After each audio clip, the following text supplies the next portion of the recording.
नमस्कार, मैं हूं मीनाक्षी दिसोदिया और आप देख रहे हैं खबरें आज तक। रेवाड़ी के पूर्व जिला प्रमुख सतीश यादव ने रविवार को अपनी धर्मपत्नी उपमा यादव को रेवाड़ी नगर परिषद का चुनाव लड़ाने से पूर्व सूरज गार्डन में रेवाड़ी की जनता के साथ चाय पर चर्चा कर राय ली।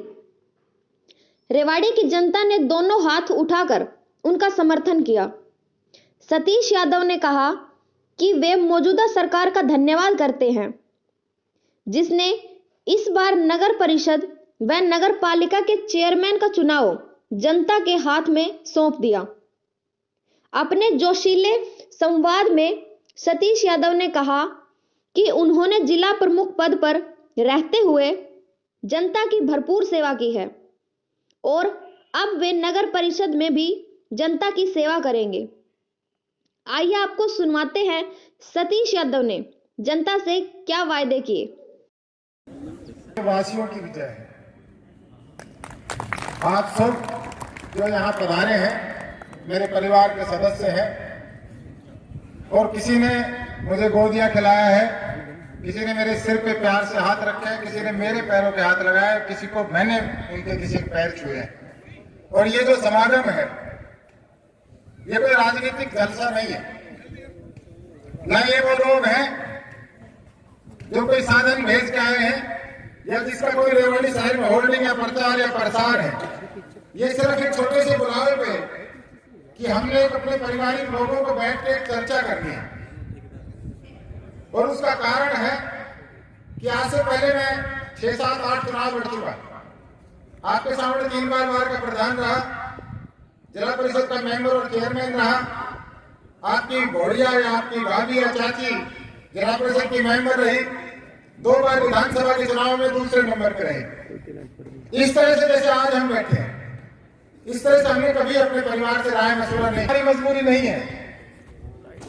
हम बगैर चुनाव लड़े में कुछ ना कुछ काम करके दिखा सकते हैं। हमारी सोच है रेवाड़ी का विकास करना। और मैं आज एक बात से शुरुआत करना चाहता हूं। हे परमात्मा,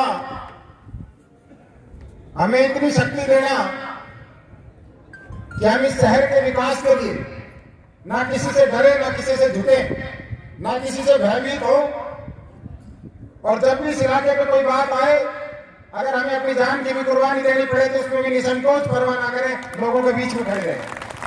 और नेतृत्व का मतलब केवल एमपी और एमएलए बनना नहीं है। एमपी और एमएलए कैसे लोग बढ़ जाते हैं जिनको कोई राजनीतिक पार्टी हवा में टिकट दे देती है और वो आपके बीच में आके एमपी एमएलए मिनिस्टर बढ़ जाते हैं। चुनाव लड़ना है नहीं लड़ना, अगर आप कहोगे कि हमने चुनाव लड़ना है तो निश्चित तौर पर चुनाव लड़ेंगे। और अगर आप ये कहोगे नहीं लड़ना तो देखो, मैं ये मेरा परिवार है। और मैं कहता हूँ, बाल ठाकरे इस देश के सबसे महान नेता हुए, उन्होंने कभी जीवन में चुनाव नहीं लड़ा, लेकिन उन्होंने अगर कभी ये कही मुंबई बंद तो एक दुकान पान की भी नहीं खोली, पूरी मुंबई बंद हुई। पहले नेतृत्व करना सीखो, एमएलए मेरे बाद मर जाना। आज मैं अपने लोगों के बीच में महसूस कर रहा हूँ कि ये रेवाड़ी की जनता मुझसे प्यार करती है। और अगर सतीश यादव की जान भी सतीश यादव की इसको रेवाड़ी की देनी पड़ी तो मैं कहीं पीछे नहीं हटूंगा, आपके साथ 24 घंटे आपको खड़ा करूंगा। एक यकीन, भरोसा और विश्वास दिलाता हूँ, व्यवस्था परिवर्तन करके दिखाएंगे। हमें इन नेताओं से कोई द्वेष और बैर नहीं। क्या व्यवस्था परिवर्तन करके दिखाएंगे? ये जो नेता बड़े बड़े आज आपके बीच में आते हैं, इस कमेटी के माध्यम से, जिसको आप सबसे छोटी वोट मान रहे हो, इस कमेटी के माध्यम से वो काम कराएंगे कि ये भी अपने घरों में बैठ नहीं पाएंगे। इनकी जमीन इतनी गर्म कर दूंगा कि आपके बीच में 24 घंटे अगर मेरे से आगे झाड़ू लेकर खड़े नहीं रहे तो आप मुझे बता दें। और इसीलिए मैं एक सामान्य हूं, मैं एक आम घर में जोड़ियावास में एक छोटे से घर में पैदा हुआ। इन सबका यही प्रयास है कि इसको मार लूं। अगर ये हो गया तो रेवाड़ी की हल्का की नहीं, पूरे रेवाड़ी की जगह की नहीं, ये पूरी हरियाणा की जनता को भी जगा देगा और जा कहीं तो गड़बड़ हो जाएगी। मेरा उसी बात के लिए हमेशा प्रयास रहता है कि हम कैसे आम आदमी को न्याय दिलाएं। आज अपने पीछे लॉकडाउन हुआ और 2 बार आएगा, तो देखो ये हिम्मत वाला काम, तो हम उनकी भी जो एक अच्छी बात है उसका भी अनुसरण करेंगे। और रात को हम भी जाएंगे, चाहे हमारा कोई विरोधी है ही नहीं, हम सबके जाएंगे। हमने भी कप्तान साहब की रात में जाना पड़ेगा, हम भी चला जाएंगे, कहाँ झगड़ा पड़ रहा है। कप्तान साहब बैठा कर ले सेटिंग तो बात कर रहा है। तो ये चुनाव इस बार इस रेवाड़ी के विकास के लिए किसी के दरवाजे में जाना पड़ा, प्रत्येक आदमी के लिए काम के लिए जाएंगे। आप सभी को बहुत बहुत धन्यवाद। जय हिंद, जय भारत, जय मेरी रेवाड़ी। प्रधान जी, आज जो ये चाय पे चर्चा हुई, काफी सारे लोग आए हैं, क्या कुछ पूरा उद्देश्य है इसके पीछे? पिछले कई दिनों से 2-3 दिन से हमने पिछले संडे को एक मीटिंग बुलाई थी वहाँ ऑफिस के सामने, जो अपना ग्राउंड है इसका स्टेडियम का, उसके बाहर। और उस दिन हमने ये कहा था क्या हमें चुनाव लड़ना चाहिए, नहीं लड़ना चाहिए। लोगों का मत उस दिन भी ये था कि लड़ो, और हमने अपने परिवार के लोगों से ये कहा था नहीं, ऐसे नहीं। जब तक हमारा पूरे इसमें 31 वार्डों में जाओ और सबसे मिलो एक एक व्यक्ति से, और वो क्या कहता है और उनकी राय क्या आती है। अगर वो कहे कि हमें चुनाव में जाना चाहिए तो हम चुनाव में जाएंगे, और उनका ये मत आता है कि हमें चुनाव नहीं लड़ना चाहिए तो हम नहीं लड़ेंगे। और आज आपके सामने है जिस तरह से मेरा आज जो खून का वेग है वो इतनी तेज़ी से दौड़ रहा है अपने परिवार के लोगों को देख के, और इतनी अपार खुशी और प्रसन्नता है कि चुनाव का रिजल्ट जो परमात्मा देगा, जो वाहिगुरु चाहेगा वो होगा।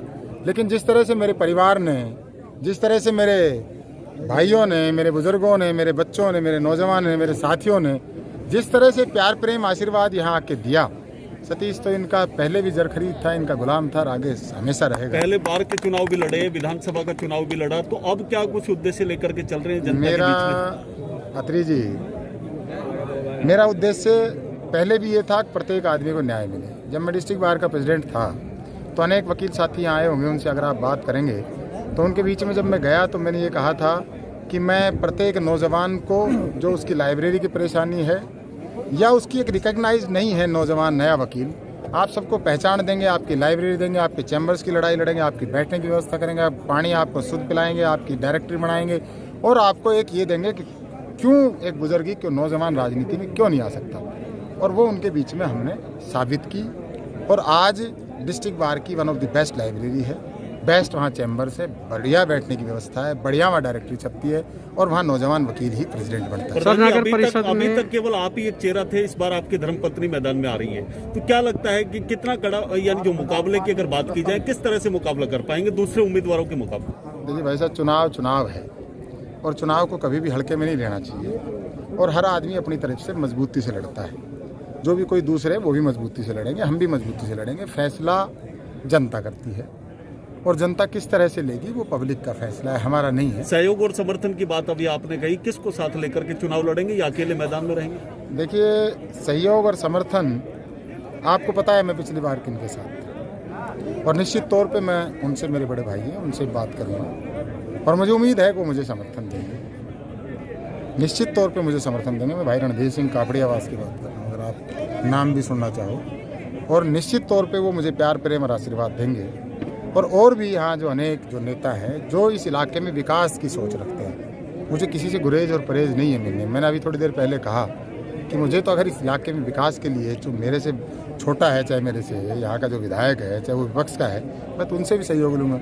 और मुझे चाहे कहीं राव इंद्रजीत सिंह के पास, मैं अपने निजी हित के लिए मैं राव इंद्रजीत सिंह के साथ रहा, उनका बेटा हनुमान बन के रहा, लेकिन मैंने उनसे कभी निजी हित का कोई अपना पर्सनल काम नहीं कराया। आज चाहे मेरा और उनका हो सकता है कोई आपसी राजनीतिक विचारधारा का फ़र्क है, लेकिन उनसे भी मैंने कभी ये नहीं कहा कि मेरे परिवार का पर्सनल काम करता। मैंने उनसे भी कभी बात की तो मैंने यही कहा कि ये मैं इस काम के लिए आया हूँ, ये पब्लिक का काम है, ये आप करो, ये आपको करना पड़ेगा, इस बात के लिए आपको चुना है। और आज भी मेरे को उनके पास क्या, चाहे चीफ मिनिस्टर के पास, चाहे किसी के पास, रेवाड़ी के किसी गरीब के घर में, किसी झोपड़े में अगर अंधेरे से उजाला करना है तो मैं किसी भी व्यक्ति के पैर पकड़ने में मुझे कहीं कोई गुरेज और परहेज नहीं है। धन्यवाद। में जिस तरह से भ्रष्टाचार है, अगर आप उपमा जी बनती है, कैसे उसको करोगे? मैं एक बात अग्रवाल साहब आपको कहूँ कि जो पिछली जो बीत गई ना, उसकी हम चर्चा नहीं करेंगे। लोग क्या करते हैं, पीछे शुरुआत करते हैं कि पीछे भ्रष्टाचार किया था, उनकी फाइल खुलवाएंगे। नहीं, हम उनकी फाइल का जिक्र ही नहीं करेंगे। हमने अपनी लड़ाई लड़नी है जीरो से, और हमने जो पैसा आज है उसकी 1 रुपए की बेईमानी नहीं होने देनी, और हमने उस काम को आगे बढ़ाना है कि जो आज के दिन जो बजट लगे वो वाकई में ठीक जगह लगे। हम पिछली बारों में ना जाएंगे, ना किसी के उनमें उन खड्डों खोदने के चक्कर में पिछले के आप जो आगे काम है आपके उलझ जाते हैं। पॉजिटिव सोच, पॉजिटिव थिंकिंग के साथ लोगों के बीच में जाएंगे और काम कराएंगे। अगर आपको हमारी वीडियो पसंद आई हो तो लाइक, शेयर एंड सब्सक्राइब करना ना भूलें।